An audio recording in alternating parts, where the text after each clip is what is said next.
Well,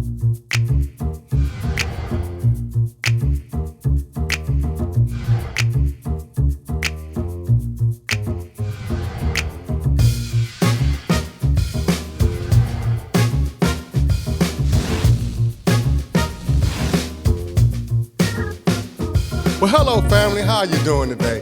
This is Bob Z, and with the brand new podcast, but it's not really a brand new podcast. We refaced it a little bit. It was Unfiltered with Bob Z, and for season 2, we come out with a brand new name, a brand new slogan. So now you're dealing with Bob Z UnKUT. I don't know if that makes me more dangerous or less dangerous, but we're gonna see.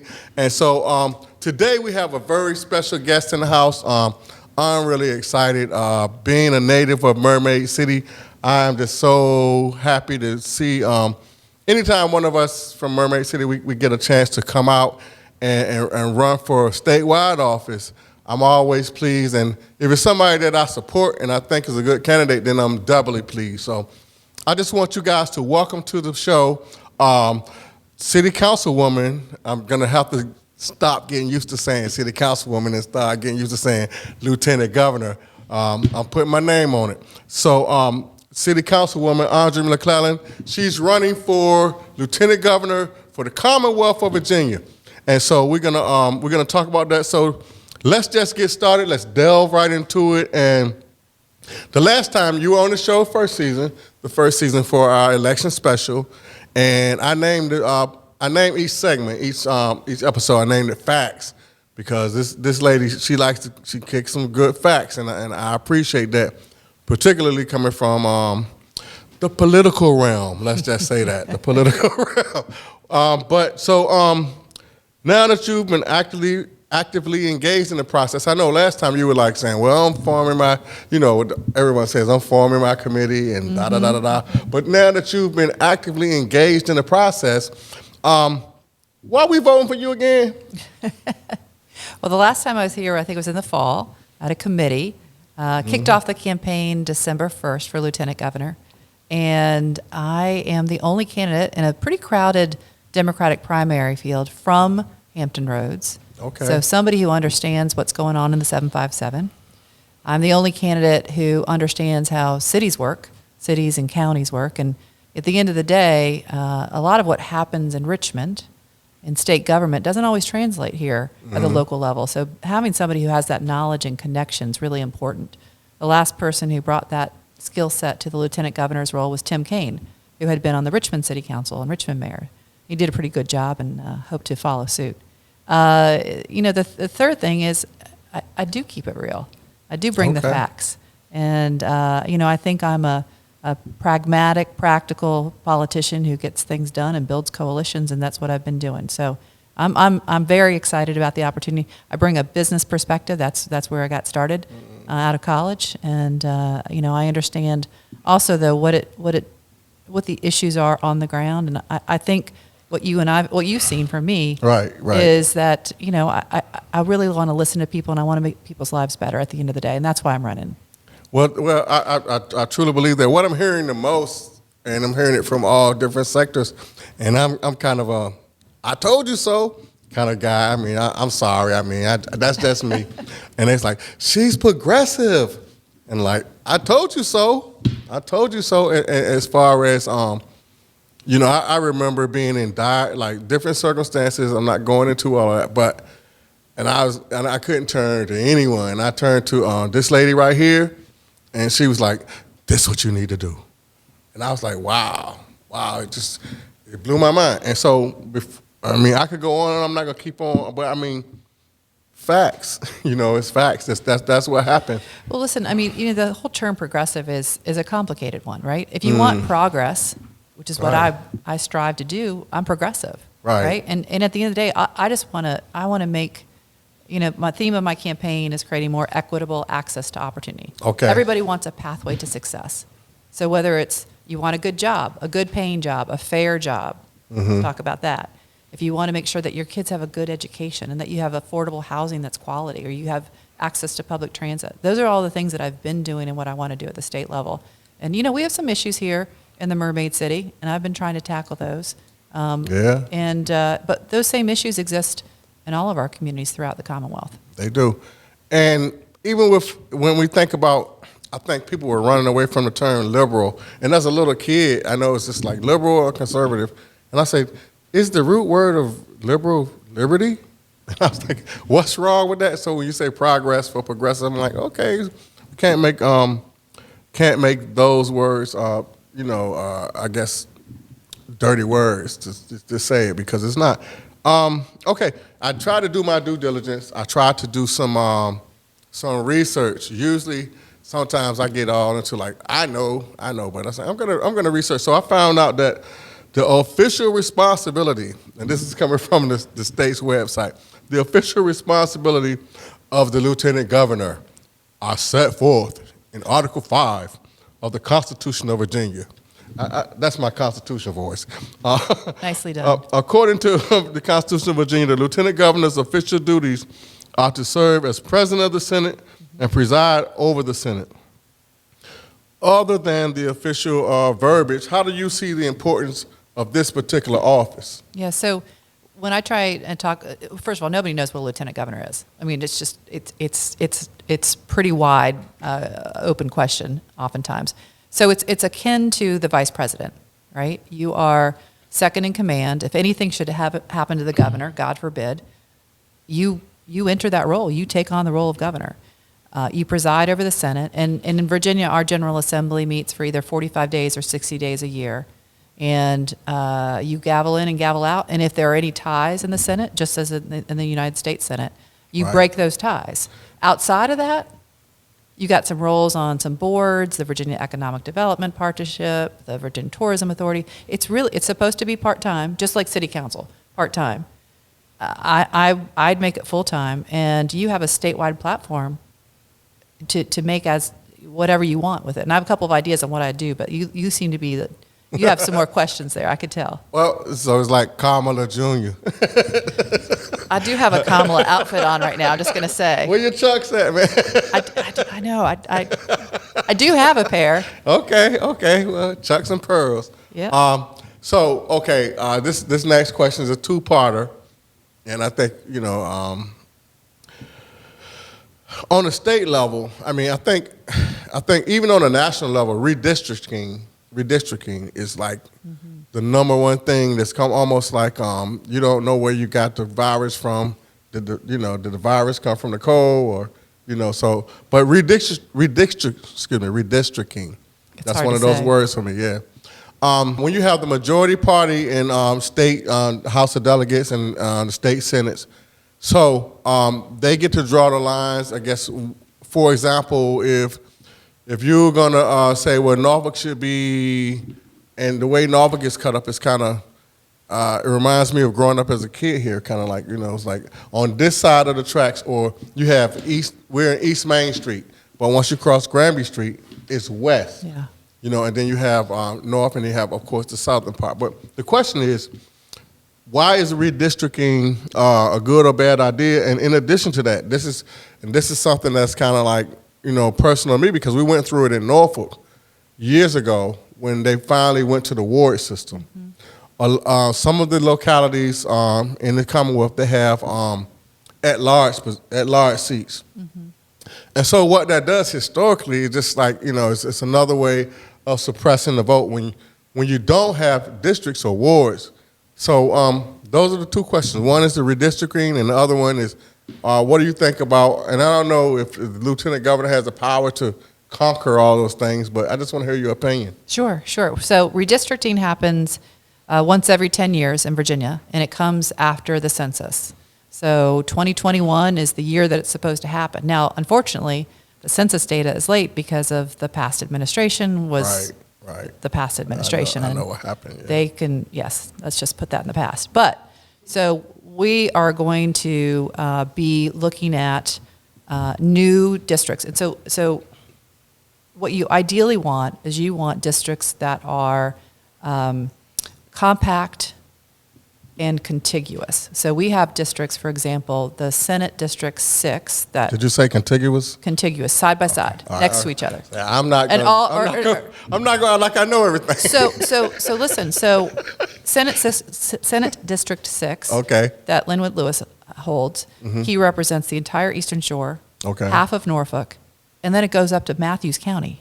They don't even touch. They're not even northern connected. neck? Where's Matthews Yeah, County? yeah, Okay, yeah. northern But they're neck. not even touching. They're not connected. So contiguous means all in one, and compact means that Wow. it's not like spread out. Okay. So you can't get to all of it. So that's what redistricting should do. Is it should create that.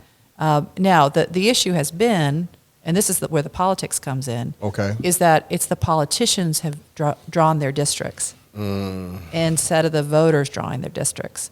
And so had been a move for many years, and I was part of it, called One Virginia 2021, leading up to 2021, where we had been trying to get a nonpartisan redistricting commission created, where you didn't have the politicians in the room. There was a compromise. When the Republicans were still in charge and the Democrats compromised, and they created a system that was half citizens and half legislators. And in 29, and it had to get voted on 2 years in a row to be in the Constitution.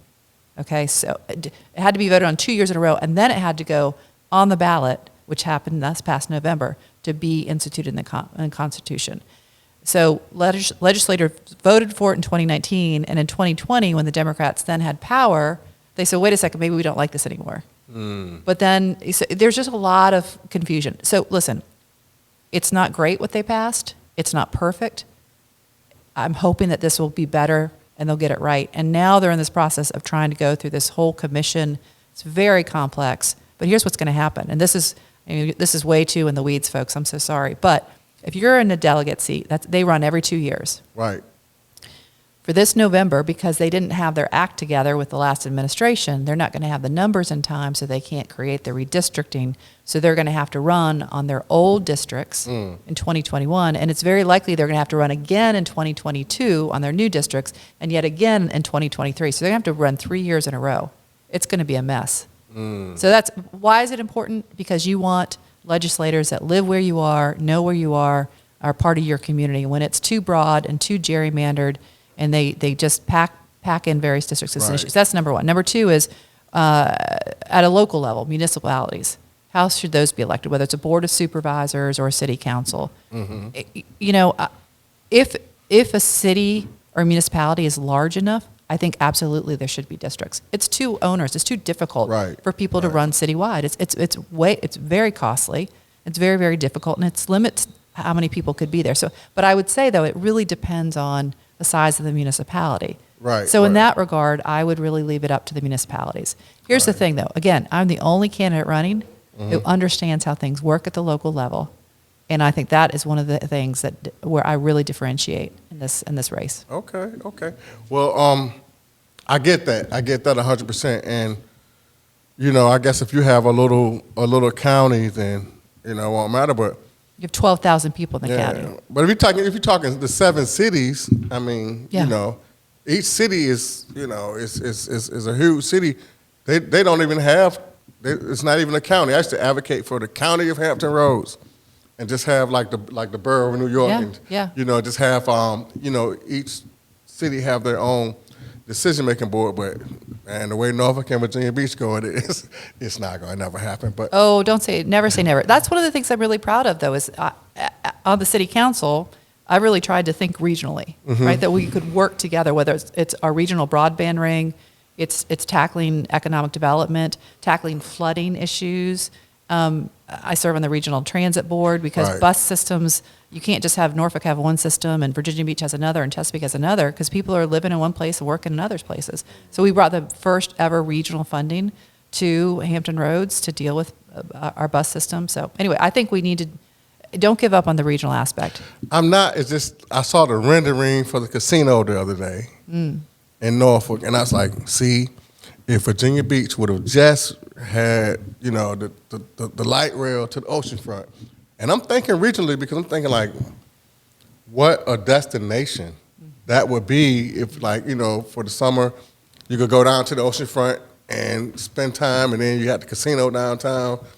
I mean, but that's just me. But one thing I want to kind of segue a little bit, because we don't have. We could do this all day, but I know we have limited time. You gotta get out here and shake some hand, Kiss pound some some babies. flesh, kiss some babies, all that.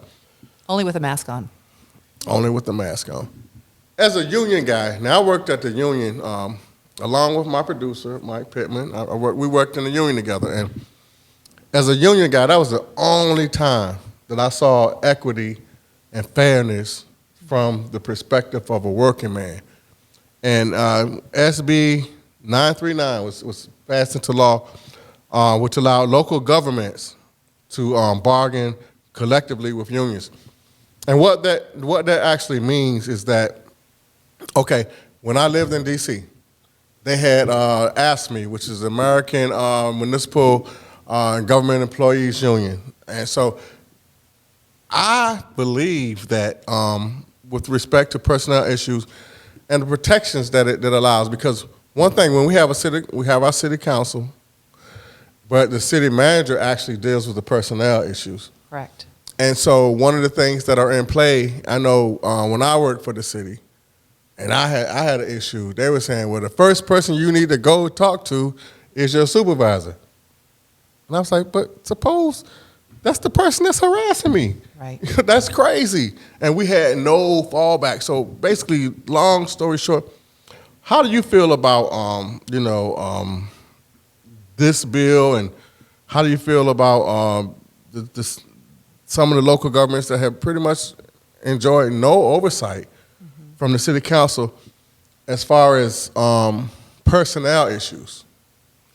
Well, listen, I think it's exciting that we've gotten to the point where this legislation was passed. It is. Our sister city, Alexandria, just passed legislation to start it. We are looking at it in Norfolk as well. It's complicated. It's going to cost the city some money, but at the end of the day, it's the right thing to do to provide a voice to the workers. I mean, listen, we have 5,000, 6,000 employees. The most important asset that we have in our city is our employees, and so we've got to make sure that they have that voice and have that ability. So, I mean, I'm in favor of it, but it's going to be complicated and it's going to cost some money, but it's the right thing to do. Well, I think it may cost some money on the front end to allow collective bargaining, but when you have satisfied employees, you have less turnover, you have less training costs, you have less cost of human resources. Absolutely. So and you when you show that you value employees, it's always a win-win. So it's just, I think it's more or less the mindset that has to be changed. I think so. I mean, this is, we often talk about capital improvement projects, but we forget to talk about human capital improvement projects. Right. And so we got to work on that. And, one of the things this budget that we're contemplating right now does provide for a 3% increase across the board for all employees. We're increasing public safety pay. It's tough. Coming out of this pandemic, it's not been easy. It's a little tough. But yeah. Okay, another good segue.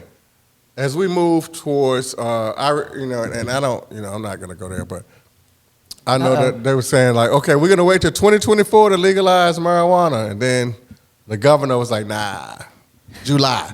And I was like, oh well, I'm not saying that for me personally, but I was happy for on a lot of different scales because of and this kind of a state issue is where it is a state issue. What would you like to see done to ensure that the disaffected communities that have suffered, because I know a lot of communities suffer under these marijuana laws.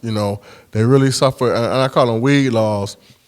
And it included the state's, as far as the state's ability to tax this industry, where we're going to, all the people, it's almost like, I guess, all these people were arrested. All these people were stopped and pulled over. And so now that it's going to be legal, who's going to be the beneficiary, right, as far as like, okay, are there going to be any minority-owned dispensaries or, that's the people who were directly affected. And the other big piece of that is the drug testing piece. Mm-hmm. It's like, okay, if it's legal, when you're going to get a job, they don't say, well, I'm going to test and see if you drank last night. So, how's that going to affect employment? So it's still some loose ends. What do you stand on all those? Well, listen, I think, first of all, the war on drugs never worked. Let's start with there, right? That was awful. Indeed. And And it resulted in a lot of people of color being incarcerated. And now that's on their records. And so I think getting to one of the questions that you have, the idea of expungement of past offenses, I think that absolutely needs to be considered, and hope that gets passed in the General Assembly. I support that for sure. In terms of, listen, I'm thrilled that we're going ahead with legalization now because, again, it is this idea of incarcerating people, fining people. People of color have disproportionately been affected by this issue. Right. So this is the right thing to do. But it's complicated. How do we get to this whole issue of who gets licenses, where does it, what's the taxation, et cetera? So we weren't ready yet. So I think it's going to, I'd like to see it done before 2024, but it's going to take some time. But we absolutely need to make sure that the people have an equity lens as we think about who's going to benefit from this. Mm-hmm. Who's going to make money? Is it just going to be big white pharma companies? Right. Or is it going to be folks in our communities? You've got to make sure it's accessible, the licenses are accessible, and they're not too expensive. I worry that we're going to get really excited about the taxes and tax too much, and then you just basically, you don't get rid of the black market. So you got to be careful there on how that happens as well. So it's complicated, but the good news is, good news, bad news. Virginia isn't first, but we can watch and look at what other states where they've done it well, and we hopefully we'll do the right thing. Right. And in addition to what you're saying, it's almost kind of like when you think about, I think when people say, okay, yeah, it's going to be July, I think people are, and it's going to take us to our next question, people just, tired of being arrested and harassed. Yeah. So it's like, it's almost like a trade-off. I mean, we don't want to see. It's a criminal justice issue. It's not just a matter of people want to enjoy marijuana. It's a criminal justice issue, plain and simple. You said it's a criminal justice issue. Yeah. Yeah, and not only, like I said, one of the things that we may deal with is that, I guess I don't want to see another person pulled over, and this kind of just takes us to our next question. It's like probably the most perplexing issue, even on a local, a state, or federal level, is what's going on in policing. It's the city, it's the Commonwealth, it's the nation. It's what's going on as far as issues in policing. So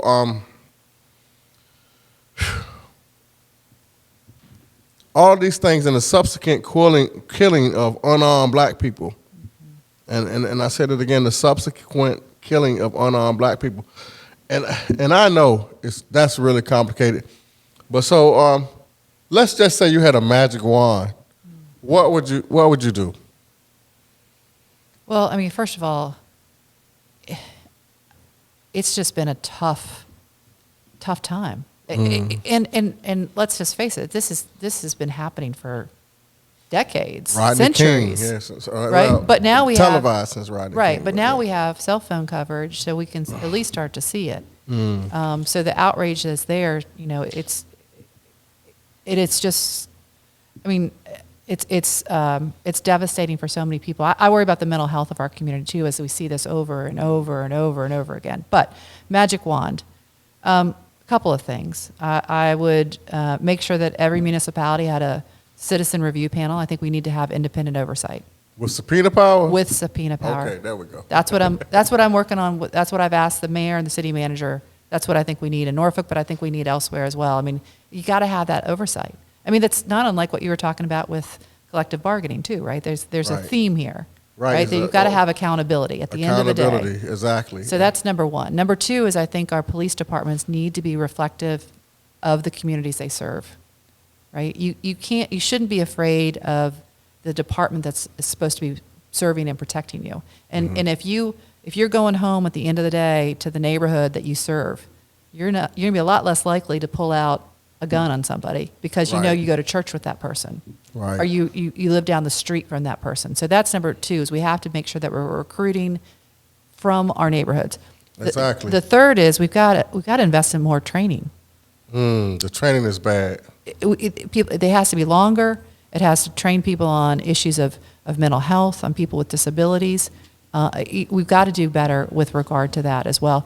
And at the end of the day, we also have to pay appropriately so we get the right people. Right. And so, you Okay. know, it's a very complex issue. But, you know, I've got 3 boys. I was about to I want to bring your family into this way. No, I know you. I know you 3 have sons. Yeah. I have 3 boys. I don't have to have the talk with my boys. Yeah. You know, because they're not going to, just because when they get pulled over, they're not going to have to fear Right. for their lives. Right. And that should never be the case. And I did have the talk with my sons. I have 2 sons, and I still, and one is 29 and one is 32.